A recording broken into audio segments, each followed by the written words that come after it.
time for the GeoGeeks, a regular segment where we bring in a subject matter expert to talk more about what's new and noteworthy in our core ArcGIS products. And it's our honor and pleasure to welcome back our ArcGIS Online GeoGeek to the show. Brandon Wheatley is a technical solutions specialist at Esri Canada, and he joins us today from Toronto. Brandon, it's great to chat with you again. Welcome back.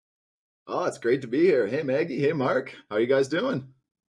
Doing Great. fantastic, especially since last month we had a pretty exciting change. The June 2024 release of ArcGIS Online came out with lots of new features and enhancements, so I'm sure you're excited to share those with us today. Yeah, very much so. It was a quite a big update. Lots of new features and new additions. So yeah, I'm very excited to get into it and talk about it today. For sure. And before we can get to the fun, exciting changes, there is some really important stuff we wanted to cover right at the beginning, and that is the change to the user types. So there was a big change with the user types and the way that works in ArcGIS Online. Could you give our listeners a little bit of an overview of what that change was? Yes, yeah, absolutely. And then not every update is a feature or a new function or a new tool.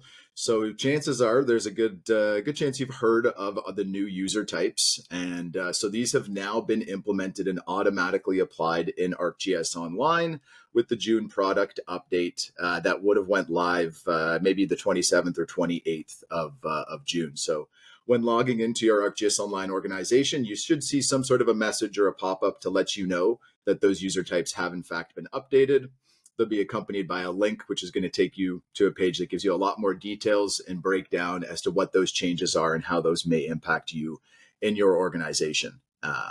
And as much as I would love to dive into the details of all of those little changes, I don't think I quite have the airtime to get into all of it today. But I kind of going to give you a bit of an overview and let you know that, we understand with change, things can be kind of tricky to navigate, or there's some decisions to be made in the short term. And we certainly understand that, but we're here to support you, our users, through this process. And overall, the main reason for this change was to streamline our user license model to help make sure that you're selecting the correct user type, and really to make that process a lot easier to help maximize your ArcGIS Online subscription. And so I can say we're going with 7 user types that have we're going with 6 moving forward. And so some of those have been renamed. Some of them have been revised in terms of, what capabilities or bundles come with it in terms of other applications like ArcGIS Pro, and then some more advanced add-ons. But one of the biggest changes you may notice is that our GIS Professional Basic and our Creator user types previously are now being merged into one. And so that's likely going to be one of the bigger changes. And so now this boosts a lot of the capabilities that was previously with Creator.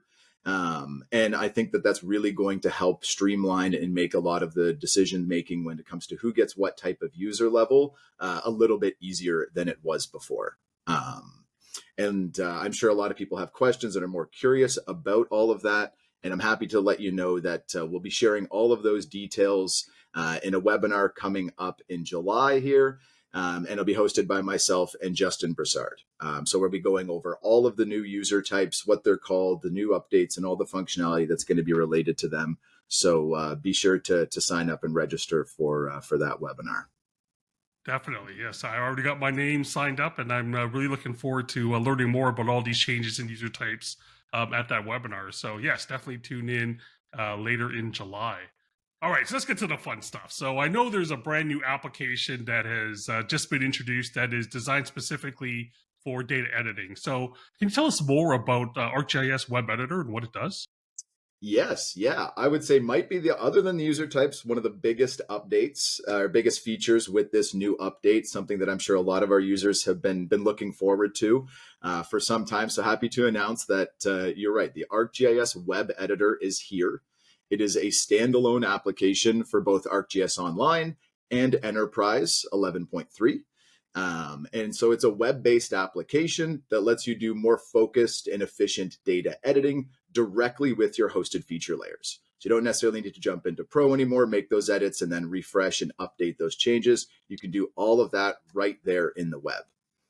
But that's not to say either that this is here to replace ArcGIS Pro. That's not entirely the case. It's really just more so geared to give you another tool and another option and more flexibility when doing common edits, but while still taking advantage of some nice high-tech features like snapping and a lot of the other contextual applications and tools that you do find in ArcGIS Pro.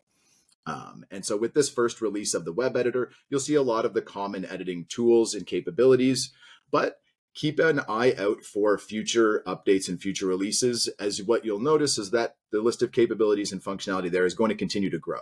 So this isn't something necessarily that, we're just throwing out there and it's just going to kind of sit there. This is going to be a lot of add-ons and updates as we move forward. And I encourage you as well to even maybe get involved.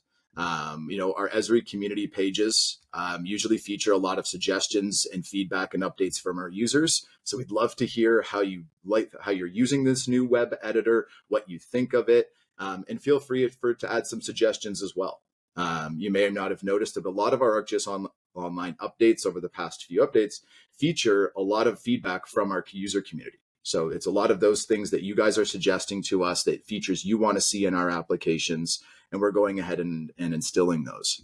So something I'm super excited about, accessible right from the app launcher. Like I said, it's going to look a little bit, or actually quite a lot, like Map Viewer, but they are two separate applications and help keep those two environments separate. But I'm very excited to kind of see and hear from our users how this new web editor is working for them.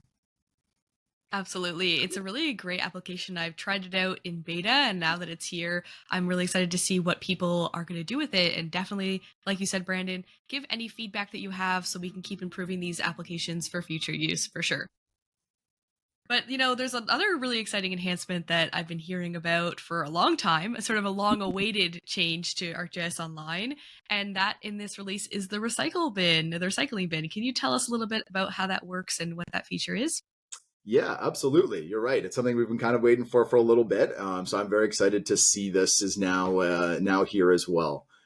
So again, when you've logged in, if you have since the update just a couple of days ago, you should see a pop-up that gives you a kind of a message to let you know that the recycle bin is here, and it's going to give you an option to either opt in or opt out of that capability. So it's not mandatory by any means. But it is an organizational wide setting. So keep that in mind, depending on, who your users are and how they're interacting with things, whether you want that to be toggled on or off. A few other things to note with the way that the recycle bin works is that features will remain in the recycle bin for 14 days.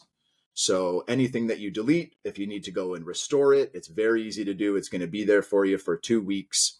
But do keep in mind that during those 14 days, any of those hosted feature layers are going to continue to consume credits. So certainly something to keep in mind.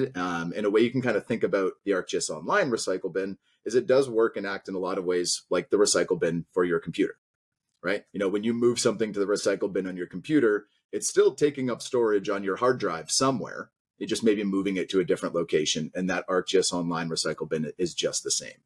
So if you're looking to delete larger hosted feature layers and you don't want to wait those 14 days, even with the recycle bin opted into or opted on, when you go and delete something, you can actually have the option right there to permanently delete the item. So you still get a choice as to how you want that hosted feature layer to be treated. But certainly something to keep in mind from a credits point of view that those 14 days are going to be something to keep in mind. Yeah. Oh my goodness, I am so thankful that this recycling bin is finally here. I've deleted so many things in the past that I just regret. So it's good to have that little 14-day buffer to sort of have that if when needed. So I'm really excited about that new feature. All right, we only got a couple of minutes left, and I know there's a ton of things that we could talk about in terms of what's new in ArcGIS Online, but let's just kind of pick your favorite. So of all the other things that are out there, Brandon, what is one of your favorite features that you think our listeners should know about? Just the one? I mean, like I said, this was a substantial update. So yeah, it's not as easy a task as you'd think. But I suppose since we're here, we're talking about some organizational settings. We're talking about credits. We'll keep on the same train of thought and let everyone know that there's also been some updates to the credit reporting tools. So before, you could always generate some reports about the credit consumption across your organization, but previously really only got results that showed credit usage consumed through tools. And of course, great, good to know. but the reports are a lot more robust now and give you a lot more information at a much more granular level as well. So you can now see credits for things like storage, types of storage, storage by individual users, as well as even by different applications. So you can see maybe how your users are consuming credits across different applications that you're using, and even across the whole organization. So there's a lot more flexibility in these reports now, giving you access to a lot more information to see how those credits are being consumed, and maybe find some ways to maybe be a little bit more efficient, or focus in on areas that that maybe you've got some more room to run some more tools now that you've noticed how few you may actually been using. So I'm really kind of excited and hope that this is a big help to not only our users, but the administrators of our users as well. And so kind of a nice tool to help give some more control and give some more feedback on how you're leveraging the Esri technology in the ArcGIS system. So really excited for that as well. Yeah, I'm really excited too, because I know credit management is always an issue out there for ArcGIS Online users. So to have better reporting, more accurate reporting is something that everyone should be looking forward to. So that's great that you pointed that out, and all these other things that are going on with ArcGIS Online. And, if you check out our website, we'll have links to all the other changes that are available as well with this latest update. So, Brandon, we really appreciate you taking some time out today and talking to us about all things online. Oh, my pleasure. Thank you so much, Mark and Maggie, for having me. I look forward to rejoining and talking again. This was great. Absolutely. That was our pal, Brandon Wheatley, our correspondent for all things ArcGIS Online, and he joined us today from his home in Toronto.